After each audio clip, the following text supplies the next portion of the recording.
Okay, good morning, Dad. Good morning. Today is Friday, June 20th, and let's start this off by just clearing up something that we said earlier this week. You were talking about the F-35 and the maintenance hours required, and for every hour of flight time logged, it would require 12 hours of maintenance.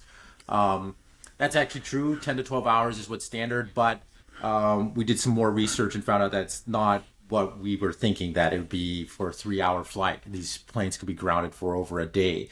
How it is those are man hours, so you can have four people working on the plane. So typically, from my understanding, is you can get a turnaround of about 3 hours, 3 to 4 hours to Yeah. get an F-35 going, as long as there's no issues. So that's the thing. They run these diagnostics. If there's no major issues, then you can get it ready to go to 3 to 4 hours typically. Yeah. Probably could even do it faster under higher pressure. I'm sure they could run things, but the big question is these are fragile machines. If there's an issue with the avionics or some software issue, then these things get ground Yeah. much longer. Well, I mean, I think it would still take a little bit more time than that. As I recall you explaining to me earlier, usually it would have a crew of six.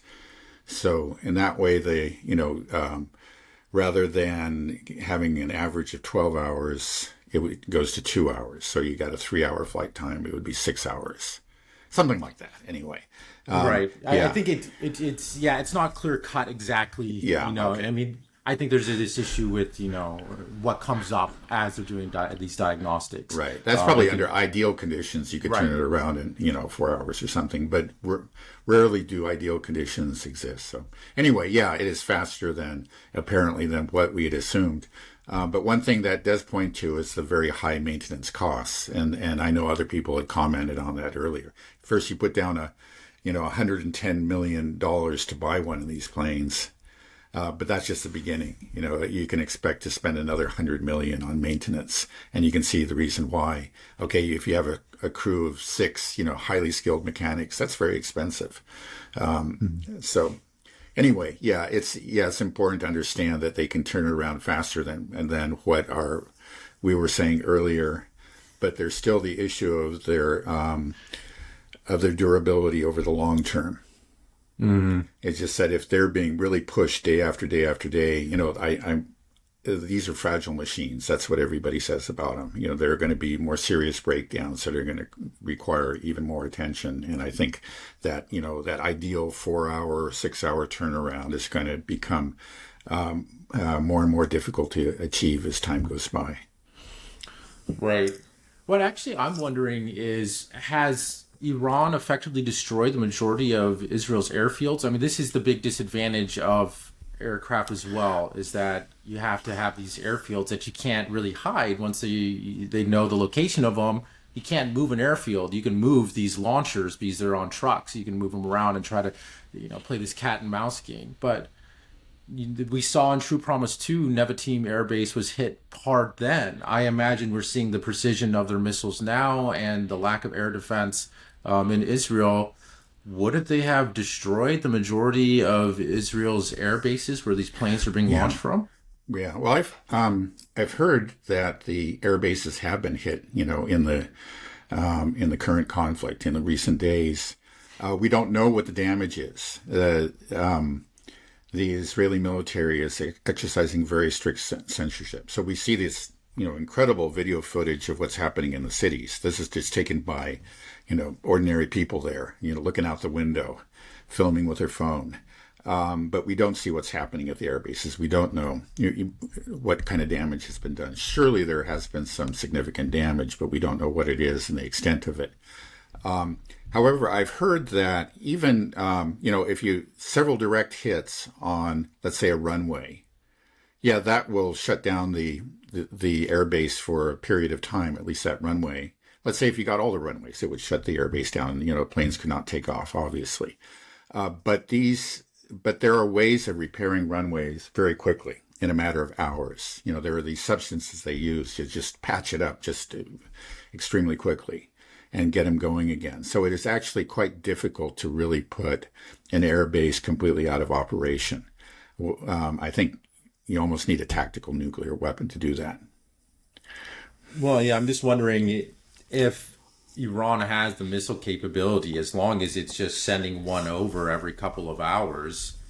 they won't be able. First of all, how are you going to be if this year under bombardment? I don't think you'll be able to do the construction so easily. And then it just if it's just Yeah. damaged a little bit, your planes can't take off. They take off, they may have you don't know if they can land. It's just something that I was thinking about last night. Yeah. The Well, status yeah, of I don't have things. a, obviously I'm not an authority on this, but my understanding is, well, first of all, that in this conflict, just I've been following the missile launches very, very closely, as I'm sure you have, and it hasn't been constant. There are lulls that last for several hours, half a day. That's about it, and then they start again, and a lot of them recently haven't been very large. We're talking maybe sometimes a dozen missiles or so. These still have done significant damage, but I think not to the extent that you would be forced to just shut down an air base and actually stop all attempts at repair. That's my understanding of the situation. So I don't think the Iranians have tried to or really are able to completely shut down air base operations. I think that's very, very difficult to do in any war. But they're doing quite a bit of damage elsewhere. There's no question about it. Yeah, it's there's a lot of speculation going on what's happening. Yeah. It's really hard to know what's going on in the fog of war, so I don't want to speculate too much. So I'm going to move over to just sort of the bigger direct question regarding the United States, whether or not we're going to be entering this conflict. So from my understanding, and correct me if I'm wrong, is that Trump seems to have shut off even Pete Hegseth, Tulsi Gabbard. He has what's known as the Tier 1, a very small group of people. And I think it's J.D. Vance, Marco Rubio, CIA Director John Ratcliffe, and Joint Chiefs Vice Chair General Dan Kane. I don't know much about Dan Kane, Right. but and from my understanding as well with J.D. Vance, though, I am starting to feel like he is becoming more and more of a Zionist. What is your assessment of this cadre? Does this mean that we are definitely going to war with Iran if he's listening to these four people? Yeah. Well, I thought that J.D. Vance was an Iran war skeptic. Maybe I had just been misled. I really don't know. The others aren't known. I don't know about this Kane that you mentioned. I really know nothing about him. I think, again, Marco Rubio is typical. He's not known as an extreme Iran war hawk, but in a sense, everybody is an Iran war hawk in the U.S. Senate. Maybe with the exception of Rand Paul. I'm not even sure about that. But it is a bad sign that he has cut out Tulsi Gabbard, and we know the comment that he made. Again, she ought to be, actually his number one source of information. That's her job, is to supply the intelligence, and he's cutting himself off from that intelligence. And it does suggest that there's intelligence that he doesn't want to hear. The intelligence that's telling him that no, they're not on the verge of. They haven't actually even made a decision to launch a nuclear weapons program, and they're not on the verge. Even if they do, it's going to be some months, probably years away before they can actually have a usable nuclear weapon. From many of his comments, we've heard it again and again, his Truth Social posts. It's just like, Iran cannot have a nuclear weapon. Say, okay, well, but that's not what your intelligence agency is telling you. You're listening to the people. Clearly, he's listening to people who are painting a very different picture, or saying that Iran is just right on the verge of getting one, and we have to act now. It's imminent. We have to save Israel, save America, save the world. That's the kind of language that we're getting from the White House now, and. So the fact that, again, he's limited his advisors to the small group, I think he's probably what we're looking at as a group of yes men, who essentially, yes men to the idea of war with Iran. That's very worrying. How is Trump selling this war with Iran to the American people? Is it just this, I have this secret intelligence that nobody else knows about, not even our own intelligence agencies, that I just know that they have one, but we're not being shown the evidence, or wherever it does come from, all these claims to come straight from Israel, the Netanyahu administration, right? So, I mean, how does he sell this? Yeah, well, he's not making Trump. It's not like he goes out and makes a very persuasive argument. He doesn't present a whole lot of facts or anything. It's just he goes with the uppercase approach, the capital letters. Iran must not have a nuclear weapon. That's what I've been seeing. That's his case, and he doesn't feel like he needs to justify it to anybody. It's just that he knows, and we don't know how he knows. He's not really presenting the case to contradict, let's say, what the DNI, this DNI and previous DNIs have said. It's just that he's making this one assertion. It seems like the mainstream media is trying, the war propaganda tactic is to talk about Iran's trying to assassinate Trump, and we have proof that they tried to assassinate it, and they have this nuke. That seems the only two things they have. Do you believe that this tactic can work? That it'll Well, it doesn't seem to be convincing people. Again, we saw the results of that poll. Maybe opinions are shifting now. Maybe it's having some impact. My sense is that America has grown just more cynical, more skeptical, over the years since the Iraq War, because it does sound so awfully similar, and even the mainstream media is pointing out, it's just like, haven't we heard this before? Now, I do worry that, there is a cynicism, there is a skepticism, but that doesn't prevent him from going ahead and doing it. If he's convinced that he can do it quickly and effectively, that if he can take out Fordow, and then he thinks that that'll be it, it'll be over and he'll be a hero. And if in fact that's what he does and limits to that, he probably will not be subject to, he really won't suffer any loss among his base, or significant loss. I mean, there are more principled people, but there are a lot of people in his base who will consider him a hero. And you could argue that, I kept America out of another, endless Middle East war. This was his promise. But if he makes it quick and clean, though it won't be clean, of course, but it'll seem that way to the Americans. I think that, he could come out a winner. And that's what he's banking on. I just don't think it's going to be that easy. I don't think it's going to work. I think maybe, again, he's been sold a bill of goods. First he was talked into greenlighting the Israeli attack and supporting it. And now he's talked into this, and I think each time they tell him, you just do this, it'll be easy, it'll be over quickly. This is your way of getting out of it. It's just to escalate. You got to escalate in order to pull yourself out of this conflict. And of course, it's not impossible that it'll succeed, but I think it's highly unlikely. If he escalates, he's mired in the conflict, and he's going to pay the consequences. Okay, so let's say, what is success for them? Are they defining success as destroying Fordow? Is that how you pronounce it? The nuclear facility? Yeah, apparently. Well, that's the stated objective, and that's what, you hear mainly from Trump. I mean, sometimes he's talking about assassinating the Supreme Leader Khamenei.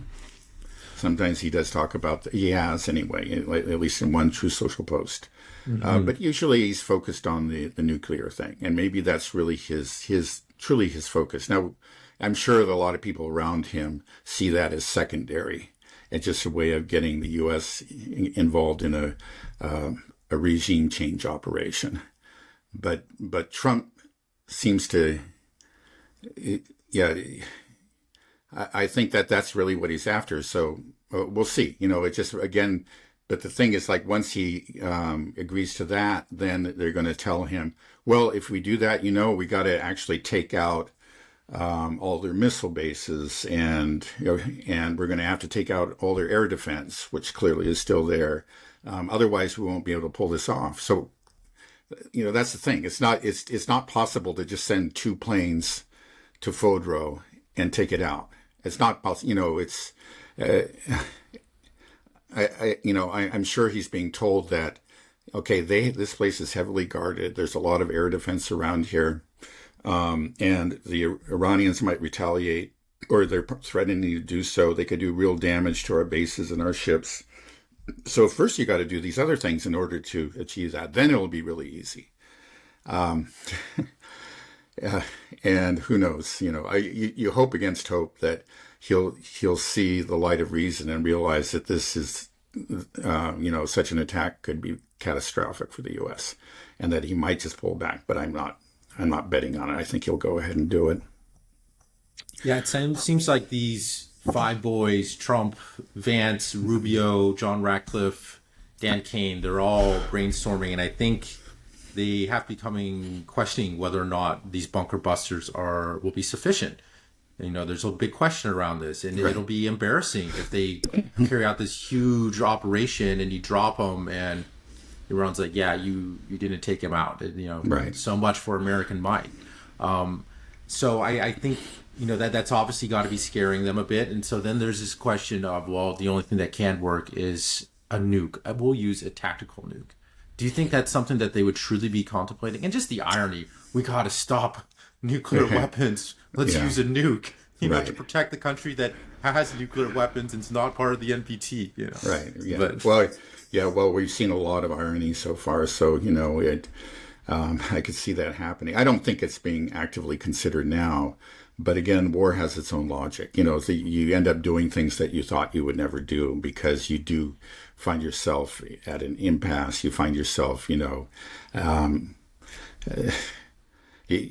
make a commitment, you fail, you expended a lot of your own capital, maybe the lives of many of your soldiers or your airmen. You've lost equipment, you've been humiliated. You can't just turn around and leave. So, you say, well, what can we do now? And then you start to think about the nukes, and it could happen. It really could. I don't think I highly doubt that they're considering it in any, meaningful way right now. But again, war leads you to these kind of desperate decisions. Do you think that's really our target is Fordow? Because it's just the fact that we're talking about it means that it's not a surprise. The Iranians know, right? And the mainstream media in the West has been talking about it, right? There was that ridiculous article about maybe if it doesn't work, if the Israelis can't take it out bombing, they'll send in commandos in the middle of Iran under the mountains. Right. So, I just don't understand, Yeah, well, no, that's a good point. It just, this is what the leaks are, but it all may be misdirection. You're right. I think that's certainly possible. And that, in fact, they're just working on their regime change operation. They're going to go after Khamenei and other political leaders. They're going to go after... I think, in any case, whether they're going to go attempt to destroy Fordow, they will try to suppress Iran's air defense and destroy as many missile silos and launchers and missile bases as they possibly can, because they understand that, Iran has the ability to strike back. They've demonstrated that in Israel. And I think they probably learned a little something of a lesson in the Red Sea, fighting the Houthis. Right. I mean, it seems crazy that the U.S. may try to carry out this attack on Fordow, and everybody's aware that this is the potential target. But then at the same time, if we look at what the Ukraine and the United States and NATO did with the touted summer offensive of 2023, that was like a 1 year of hype up for this offensive, and just like everybody knew what was happening. It just like. It seems like that's all the West cares about. It's the narrative, how we can do it. Let's throw in the commando story and do it. And then they actually try. And maybe, I don't know. Maybe do you think that this is always this question? Should we be viewing this as America being the proxy of Israel, or Israel being a proxy of America in this conflict with Iran? I would say it's more a matter of the tail wagging the dog, but not entirely so. I mean, in other words, that Israel has dragged us into this. It's been Netanyahu, it's been the Israelis that have been insisting that we need, that Iran be attacked. Again, everybody knows going back decades. They've been beating that drum for war. They've been constantly applying the pressure. And up until now, it's actually the Americans that have resisted. They've always found a way to to pull back at the last moment in spite of the pressure. We've had previous presidents complain about the pressure they've been subjected to, like Obama.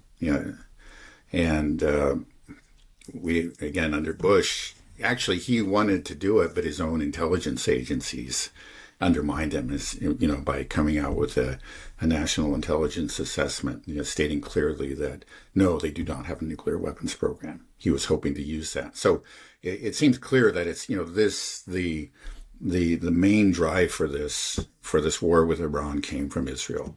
Now, of course, there have always been sympathizers with them within the U.S. government. There are some of them are just pure Zionists. It's just whatever Israel wants is great, and we must do it.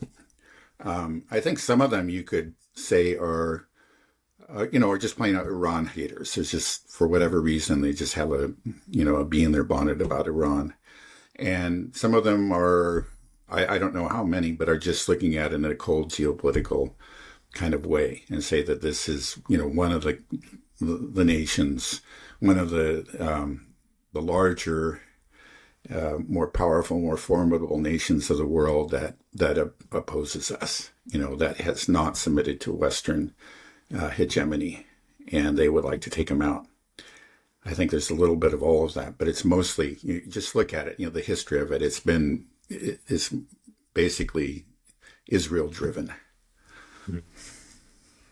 Something else the war propagandists say is that Iran's foreign policy is death to America, death to Israel, death to America. What do you say to people when they say arguments like that? Yeah, okay. I mean, you can go all the comments that have been made, by different people in Iran over the decades. You can pull out a few things, and then there are chants. Well, one thing I think recently, the Iranians were chanting "Death to America." But look, their country's under attack. Many of their leaders have been assassinated. Their scientists have been assassinated. They've been subjected. America, in essence, has been at war with them for decades. And if they have an anger towards America and they do express themselves that way, I just don't see. I don't find that surprising. I think you would find that in any country.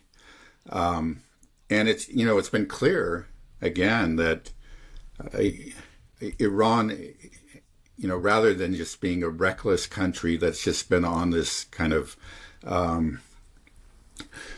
that has been just absorbed with attacking America and Israel. Has done well, okay, we'll just leave it at that they've been reckless. They've actually been very cautious, very careful. They've always been trying to look for a way to avoid conflict. We've seen that again and again, over the decades. We've seen in the last, year or so, they've been very, very measured in their responses. And it's only now when their very existence is at stake that they have chosen to fight back in a really meaningful way. So, I mean, in the end, you look at the actions, this is a country that is, I think, above all concerned with its own survival. And we see that in almost everything they've done, up to the present. It's not a country that's just hell-bent on destroying, Israel or, much less the United States. How are they going to destroy the United States anyway? This is silly. This is how can Iran actually be a threat to us? We're a threat to them. We have attacked them in so many different ways over the years. We have been, subjecting them to very cruel and harmful economic sanctions. We have been involved in assassinations and so on and so forth. And in spite of this claim that you hear again and again that they're the major sponsor of terrorism, it's just not true. You just can't find it. I mean, there are a few cases that are, I think in the end, when you look at it carefully, there's just really no evidence of Iranian involvement. But even if you took those cases, the few that they'll put forward, that this is Iranian supported terrorism, it doesn't measure up to, let's say, what the Sunni extremists do by any measure, anywhere close, or what, of course, Israel does and the violence that, that it's committed. It's, these are, in the end, it's just propaganda. I mean, it's just not, this is a country that clearly wants to survive, has shown that it's willing to negotiate again and again. It's in the most recent, negotiation, the agreement that was reached under Obama, the JCPOA. They did their part. They kept their part. We were the ones who tore it up. So to say that somehow we can't deal with them is a lie. I mean, the amazing thing is that they continue to deal with us. And it seems like clearly they made a mistake to think that we would ever stick to an agreement. It doesn't feel good to be American. No, it doesn't. It's very shameful. Okay, well, I want to go back to the potential bombing of Fordow, because even though that we are publicizing it, I still think that this is probably the likely target and what the decision is. We're looking at potentially making any day now. Trump gave this timeline of 2 weeks, which is also strange. It could mean a little bit rude to try to give him some breathing room, and they might try to attack now. I heard somebody say that, Trump will do it over the weekend because he doesn't want to affect the markets. I've heard that too, yeah. Who knows? I mean, maybe that's how his brain works. But let's say they do it, they do it, and they fail. What happens? What does that mean? Yeah, well, see, that's the problem. I think there's a very high chance of failure. To actually destroy the underground Fordow facility, you first have to use these enormous bombs that the U.S. has. What are they? The massive ordnance, something or other. I think the Moabs. Yeah, penetrator. Okay, that's or. The MOPs, that's what they are, the MOPs, that's right. They're 15 tons, 30,000 pounds. The only aircraft in the U.S. Air Force that can carry them is the B-2. The Israelis don't have any, aircraft that can carry them. They are gravity bombs. In other words, you have to get basically right over the target, very close to it, and drop it. And one bomb, even under ideal conditions, if it does everything that it's supposed to do, and it's so heavy, the part of it is, the reason it's heavy is so that it will penetrate the earth. It's mostly steel. It's something out of that 30,000 pounds, about 25,000 pounds of that is steel. And that steel just, it hits the surface and just keeps on going. There is so much momentum there. And it gets way down there, but it won't get far enough down to actually destroy or significantly damage the facility. I think that just about everybody admits to that, even if it works as well as the Americans hope it does. So they have to drop another bomb, basically on the same spot, and that's just that's a very, very difficult stunt to pull off. Again, you've got to get two B-2 bombers there deep within Iran. They're stealth, but which means that they're difficult to detect by radar, but not nowhere near impossible. They still are detectable, and Iran still has an air defense system. In spite of some of the claims that. I know a few days ago, I think even the Israelis and the Americans, I think Trump himself was claiming, Trump did, that we have total, air dominance. We control the skies. That's clearly untrue. That's absolutely untrue. There's just not. Iran still has air defense, and Israeli planes are rarely, if ever, entering Iranian airspace. So these planes are vulnerable. They could be shot down, and that each one of these B-2 bombers costs $2 billion. That would be a major humiliation, a major loss.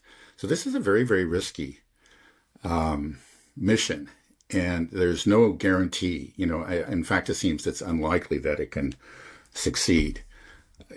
So even if they do get two bombs in the same place, it's still not clear they can do it. We don't know exactly what the Iranians have underground, but I was looking at a couple of presentations by the MIT expert Theodore Postel, and he showed how with using I guess you would describe it as sort of like angled materials, or let's say, like a cone or well, not actually a cone, but it's sort of like it's a diamond. It has a diamond-shaped cross-section. It's a slab of concrete that is angled, so that when and that's buried in the ground, and so that when this bunker buster strikes it, it's deflected. And then there will be other ones, and it can be deflected again. You can end up, it'll knock it off course. So that's it's almost certain that they have this because this is a well-known defensive way of measure. protecting. Yeah, exactly. But not only that, I mean, there's the other question is this is if you manage to hit the same spot twice, with these huge bombs, another question comes out, and let's just assume that they don't have these deflecting materials, or these structures in place. Just assume that, which is I think a very would be a foolish assumption. Then the other question arises, where exactly is that facility underground? Do they just put it straight down?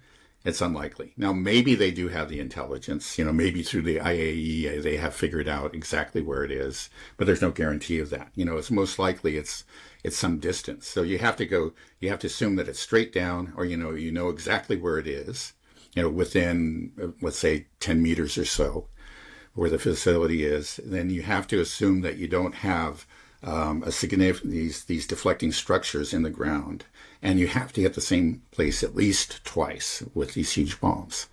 And so you have to have at least 2 B-2s to do this.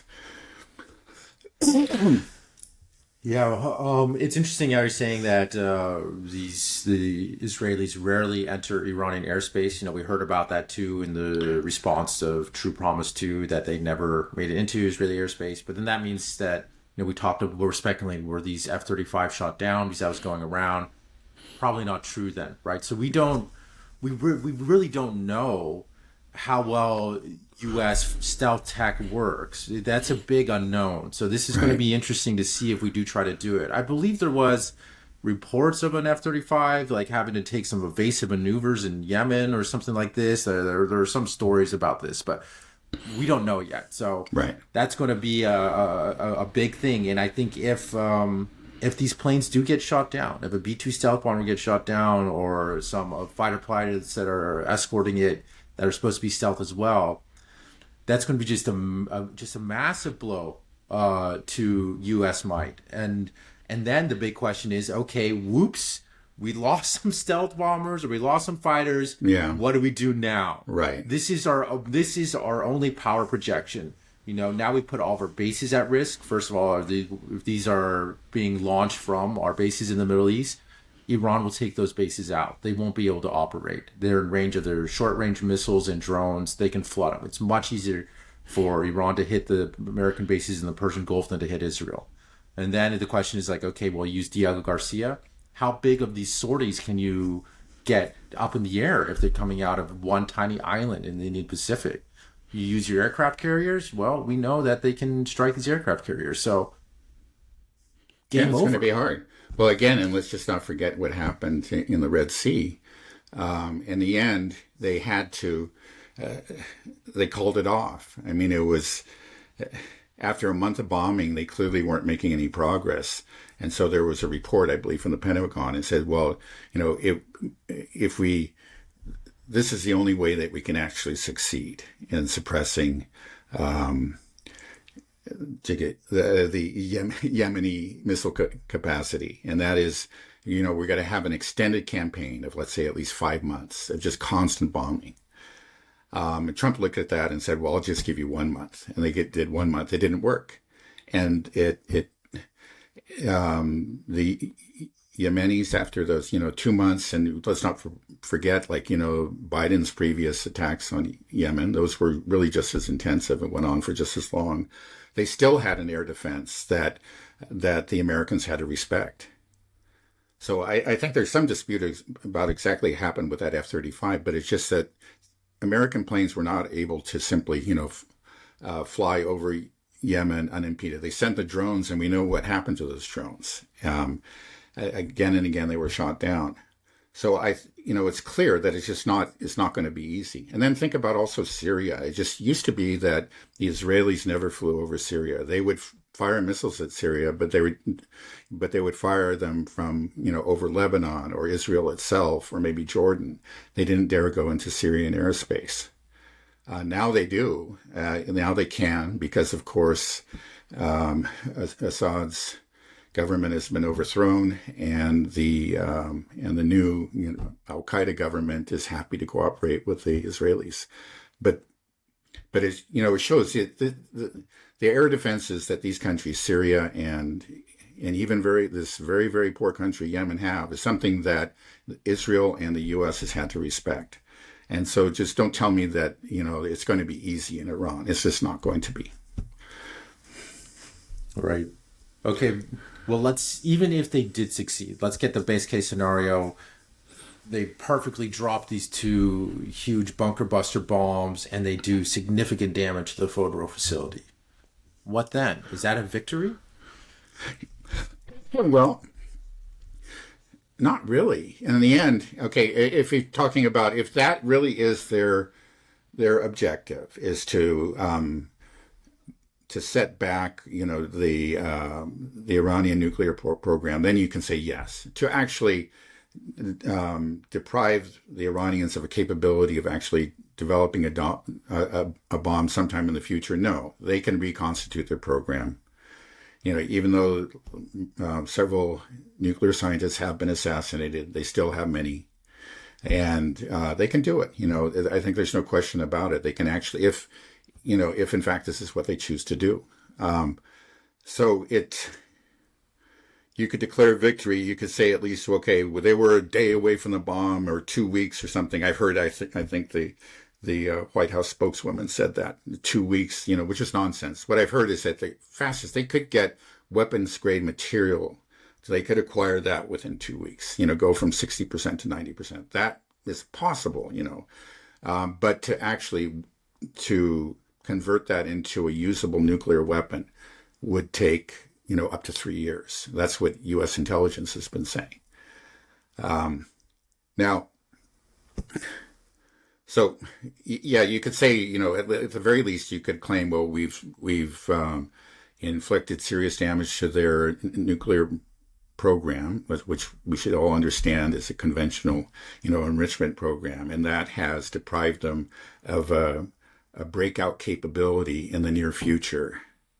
But other than that, we wouldn't have achieved anything.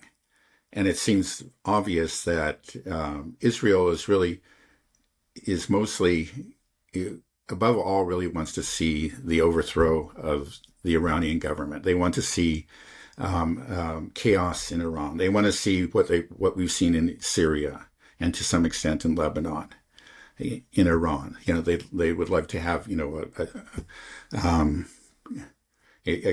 they'd love to see Iran fracture, and I think they would be highly disappointed in a way if actually Trump, when it succeeded, or the Americans succeeded with their B-2 bombers and their bunker busters, and then said, okay, victory, achieved, mission accomplished. I think that the Iranians would, or not the Iranians, but the Israelis, Netanyahu in particular, would say,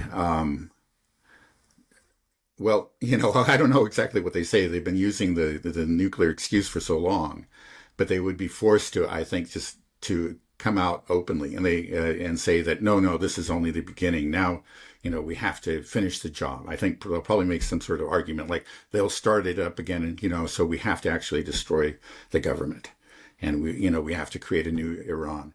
Now that's going to be a little bit, it's going to be hard, I think, to convince Trump of that, because he does, and Vance. If they go along with that, then these people just don't have, they were phonies to begin with, because they have made it so clear over the years.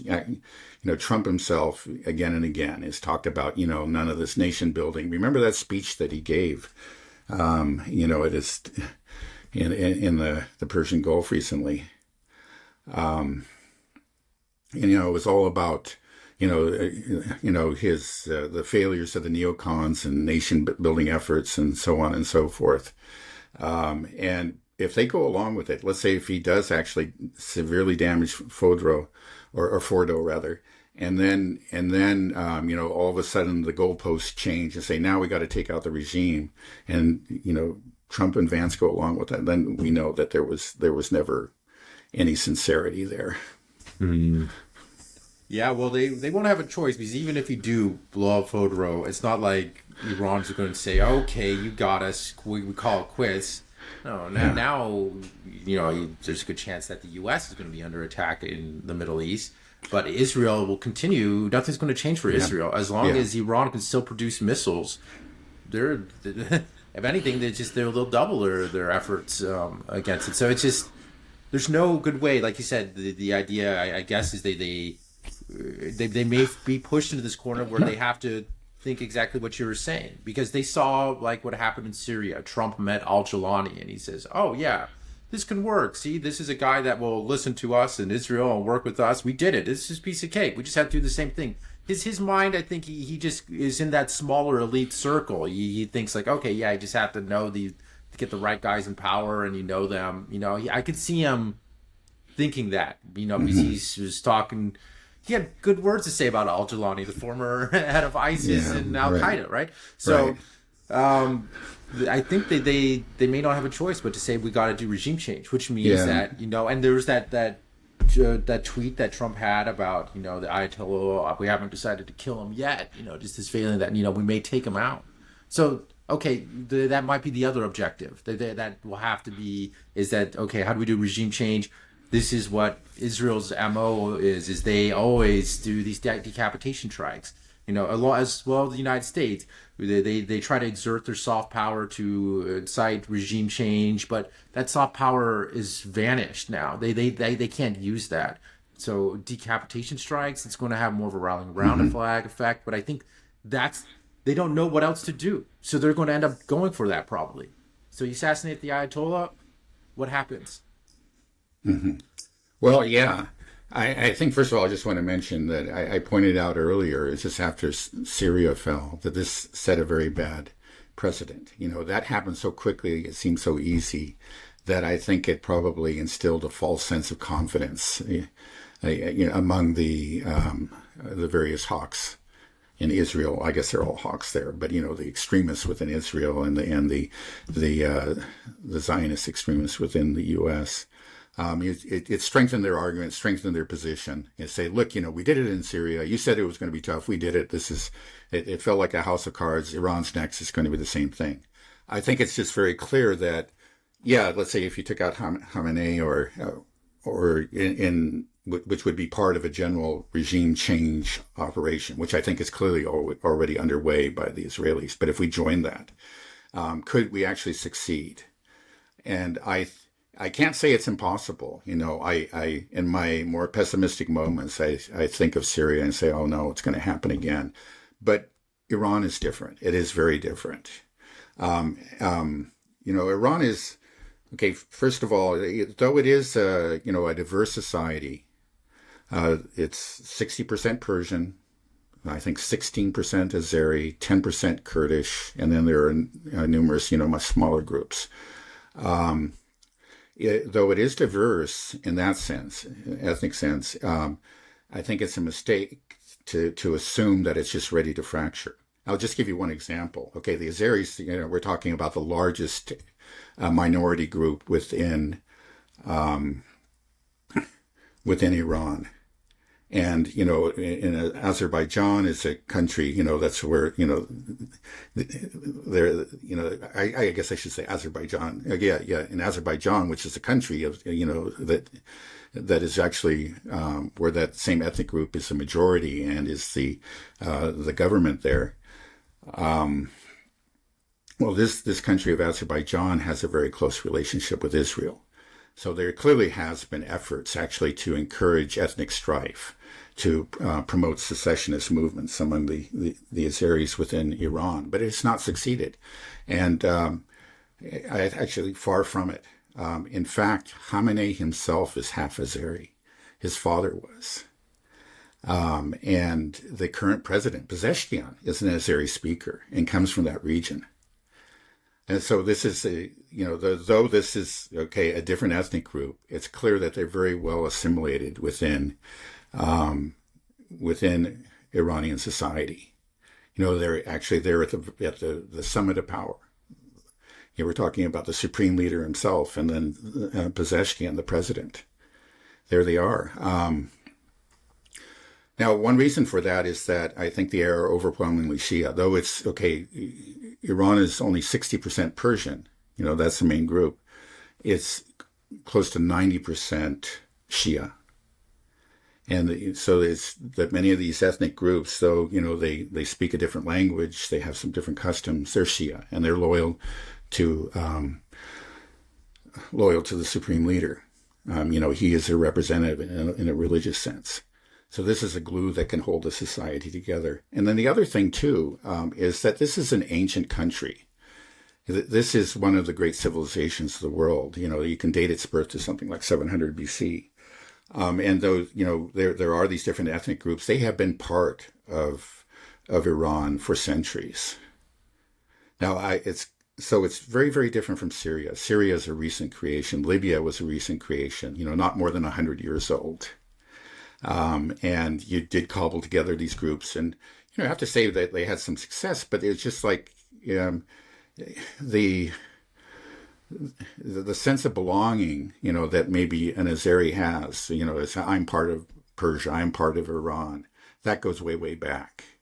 And it's not going to, I think it's unlikely to evaporate overnight. It's just the sense of belonging that people had within Syria or Libya or whatever, that really didn't exist. There was sort of an arrangement that was working for the time being, but it's not something that just had deep roots in history, or it didn't, and often the ethnic differences, for example, in Syria were also exacerbated by religious differences. We had different sects. We had Sunnis, we had Alawites, we have Christians, we have the Druze. So on top of, this creates, much more of a potential for fracturing. Now, you can't say it can't happen in Iran, but Iran is a very different place. It clearly is. And so far, everything that we've seen indicates that Iran is holding together. And if anything, it shouldn't be surprising. It's becoming, more cohesive. That even those people that hated the government and, are rallying to Iran, because it says, in the end, I am Iranian. I think this is what the response that we're seeing overwhelmingly, we're all around the country. And, I stand, and in this time of crisis, I stand with my government. So I don't think, in spite of, clearly there is going to be this regime change effort is going on. I can't say that it cannot succeed, especially if if there's a total collapse of central authority, you just don't know what's going to happen. And some of these differences that seem so negligible maybe could come to the fore, could turn into points of, or lines of fracture, like between Azeris and Persians, Kurds and Persians. We don't see it now, but over time, if the center really is just eradicated, and clearly I think the Israelis and maybe the Americans too will try to do that, then that cohesiveness will be put to the test. But it's going to be a much more formidable task, let's say, for the Americans and the Israelis to achieve that kind of fracturing, that chaos that they managed to achieve in Syria. I think it's going to, they'll probably find it impossible to do within Iran. So if they do succeed in assassinating the Ayatollah, would that, do you think, fracture or unify? Would that? I would think that it would unify. It's, he's a very important figure, obviously. But it's not like but Iran is not one of these countries that is just ruled by one man. And it just depends on his personal existence. No, it's a very complicated system. and with many, many different institutions that have weathered all kinds of crises in the past.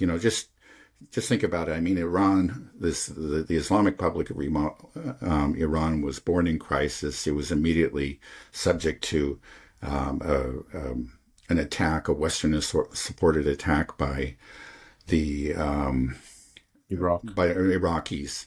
And interestingly, it was actually the first place that the Iraqis had launched their attack is at an enclave within Iran that is Arabic, Arabic speaking. And their hope was that, okay, we'll move into this section and these people will rise up and, greet us as liberators and turn on, their Persian oppressors. That didn't happen.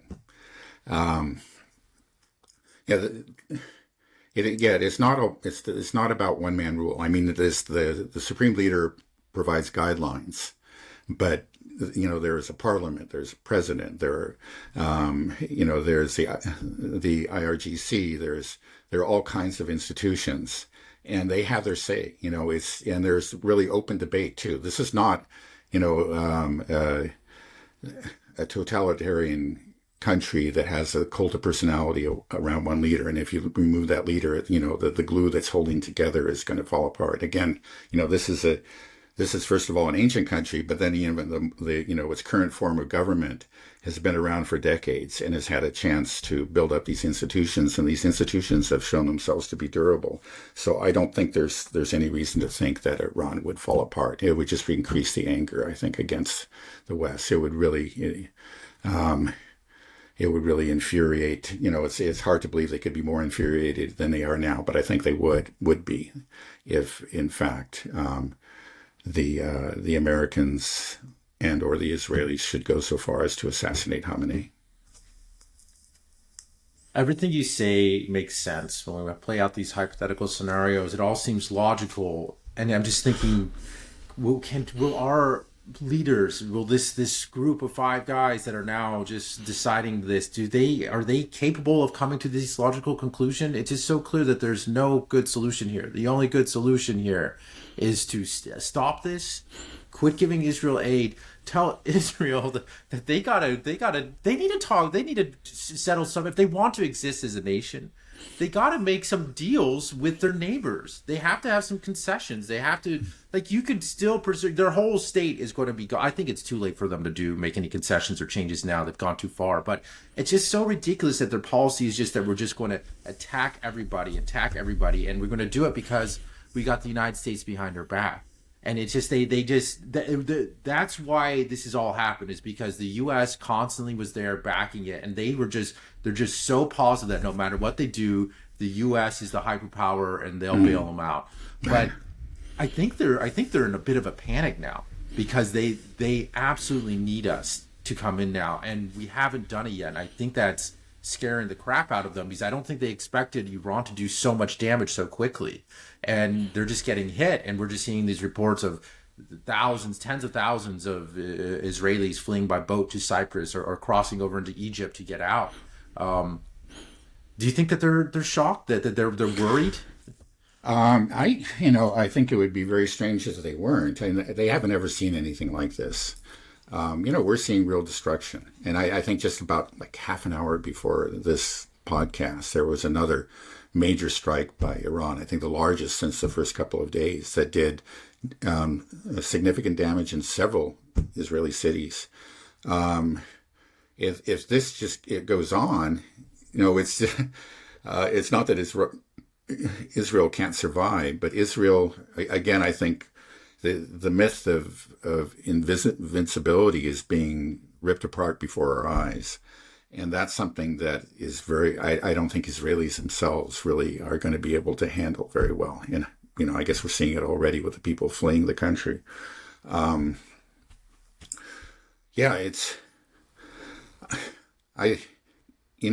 always said that Netanyahu was going to do this one day, and that his plan was to bring the Americans in behind him. And that, clearly that and many, many other people were right about this. That's what's happening right before our eyes. And, maybe that was always the I don't know if you want to say the plan B, plan A or the preferred outcome is that we just, we decapitate the regime in this first strike, the Iranians rise up. And maybe there's some people in Israel and the U.S. who actually believe that would happen. But clearly the Israelis always had plan B, and that is, well, if that doesn't work out and we start getting pummeled, then the Americans will surely come in. And I think he's probably right about that. But I don't know if he really thought it through. I mean, it's sort of like you say, okay, we're going to go 15 rounds with this, or, we're going to have this boxing match. I'm going to use this analogy again. And, we'll get in the sucker punches first. Maybe we'll be able to knock him out right there in the first round. It doesn't worry, but he'll start beating on us. And that big guy in the crowd, he'll come out, that 800-pound guy, and because he won't stand for it. And he'll come in and then finish him off. So anyway, they're now, in the ring, and they're starting to get pummeled. And it's going on, day after day. And again, it was one of the worst pummelings occurred just, about an hour ago. I imagine that I just wonder if the Israelis really have a stomach for it, if they kind of understand how painful this was going to be. Again, they're just kind of, I think, glancing out of the crowd and hoping that 800-pound guy is going to climb into the ring real soon, and he may. But they're worried about it. This is an interesting thing. It's like we're sure that Trump is going to do this. I think he is, but the Israelis themselves are not so sure. They think that Trump may be playing this game. That he might have just led. You would be happy to let Netanyahu just take the abuse, and may choose in the end not to become involved. I think they're wrong about that, but they have that fear. They have that fear. They have to be very anxious. It's like, okay, we're on plan B, but this is hurting. Round after round, and this other guy is landing a lot of punches on us. Right. But the thing is, when the U.S. comes in, it's not like Israel gets to tap out. They're still going to be getting punched. They're still going to get pummeled. That's the problem. I don't know if they thought about that. I think they thought just like the U.S. is so powerful that they can just do it quick and easy. If we were able to do this in Syria, we can do the same thing in Iran, no problem.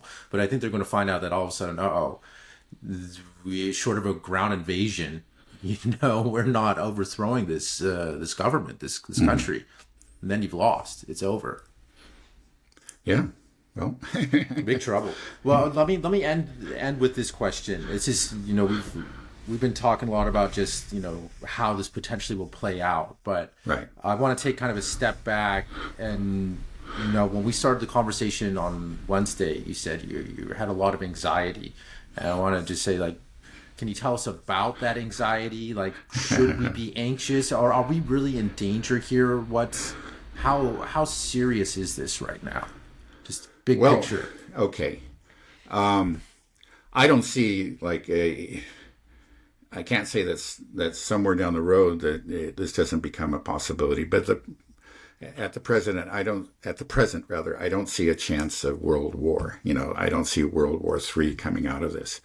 It's regional war, which is very, very bad for the region, right? It could very easily expand to the Gulf states, for example, and to American bases in Iraq very, very quickly. And the danger, I guess in the end, when I'm really anxious is those moments of pessimism, and I think about Syria. I mean, I was really depressed by the outcome in Syria because I used to look at that. Here's this one little plucky, you could call it a regime. I think that's fair, better call it a government that held out. That was attacked by these very powerful forces. And with the help of the Russians, but it was the Syrians themselves that basically did it. With the help of the Russians and the Iranians, I should say, they did push them back, and they survived. And then the whole thing collapsed. And I just found this whole thing so depressing. It was just really put me in a funk for some days. And then there are moments where I think, oh no, is it going to be like Syria all over again? And there's always the possibility. We don't know. There's always that possibility.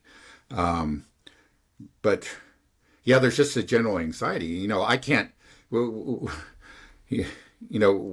see all these possibilities. Like maybe an American warship being sunk, or massive attack on American bases. And how is America going to respond to that? How are we going to take that? The best scenario is that people rise up in anger against Trump, but that may not happen. There may be, at least temporarily, a rallying around the flag, and a push to go to hit Iran even harder. How is Israel going to react to if this war, which has only gone on for a week and has already done a lot of damage? We're talking about very important centers of within Israeli society and politics. There was the stock exchange. This scientific research center. Military headquarters of different kinds. And just recently, there was a missile that struck right outside kind of the Haifa branch of the Knesset. And, so these are landmarks of Israel. These are kind of symbols of Israeli government authority and Israeli power, and they're being damaged. And this is only after a week. And if this just goes on, how is Israel going to respond to this? And that's, as this goes on, I think that we may start, approaching the nuclear threshold. And I just hope it never comes to that. But it just, this is on a very, very scary course. It's just however you look at it. It's just there's not going to be, maybe by some miracle, we spoke about that survivor of the crash in India.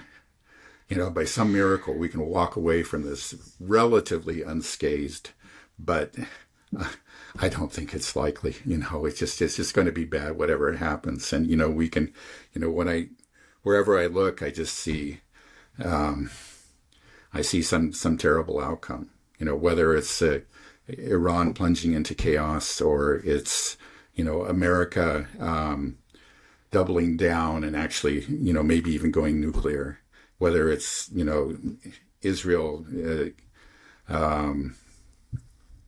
actually, becoming desperate and again, possibly going nuclear, just however you look at it. It's we're in a very, very volatile, a very dangerous situation.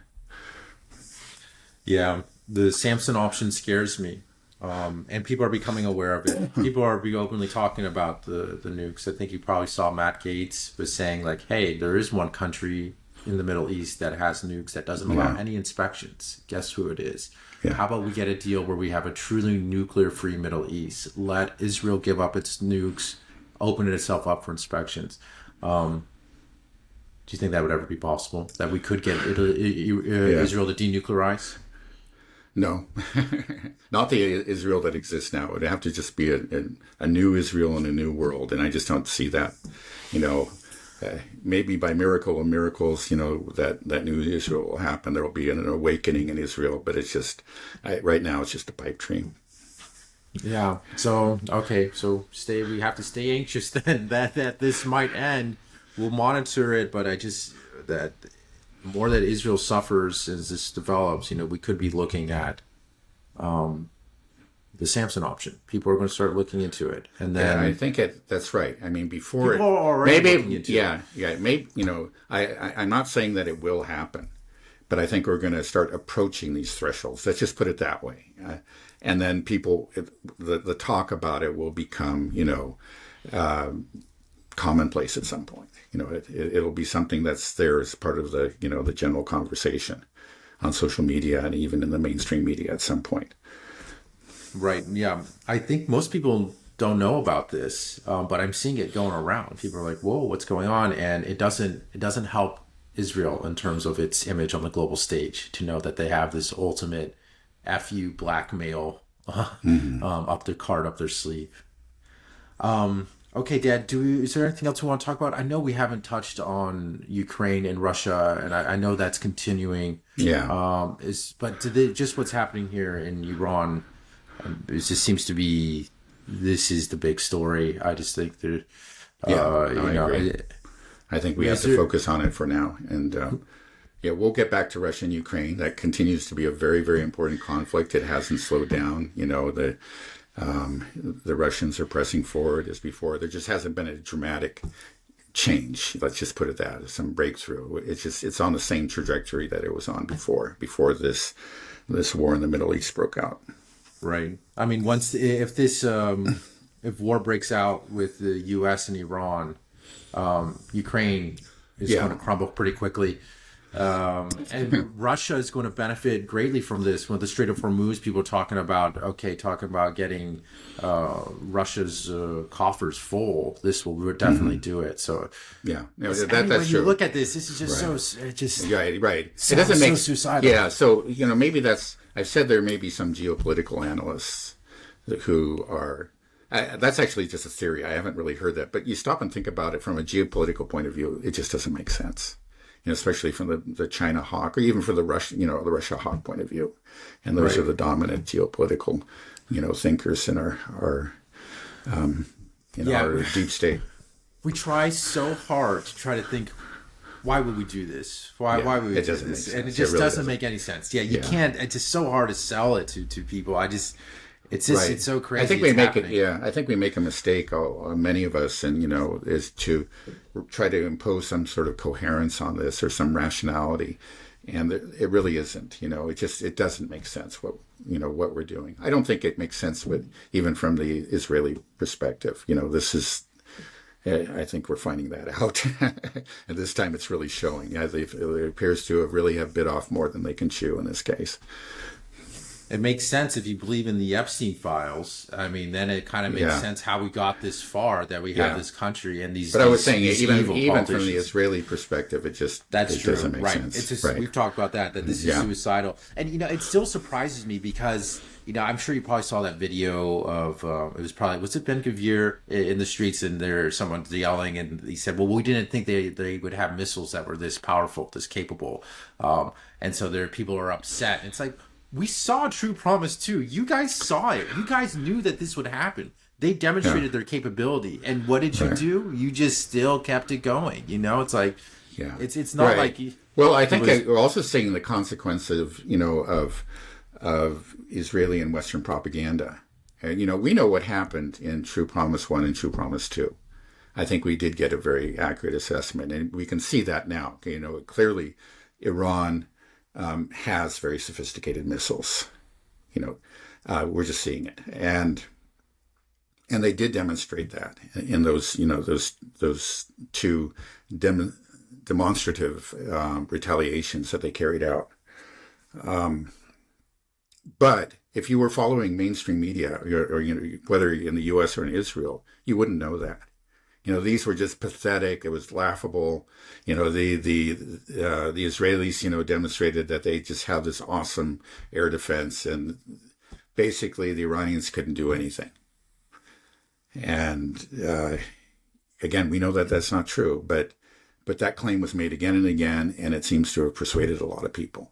And I think, what happens is sometimes again, governments become the victims of their own propaganda. It's just like, we have to maintain this aura of invincibility. So we work really hard. We get with military censorship and, all our connections to the media, we got to maintain it.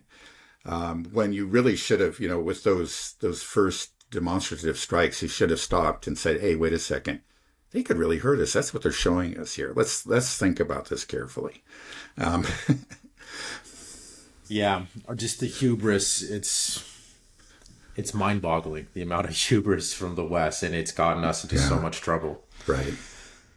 Okay, Dad. I guess we can end it here. I'm expecting an eventful weekend. If there's something big, maybe we can do a special update. But yeah, other than that, everybody, stay safe. Have a great weekend. All right, Dad. Thanks a bunch. Okay. Bye-bye. Okay. Bye-bye.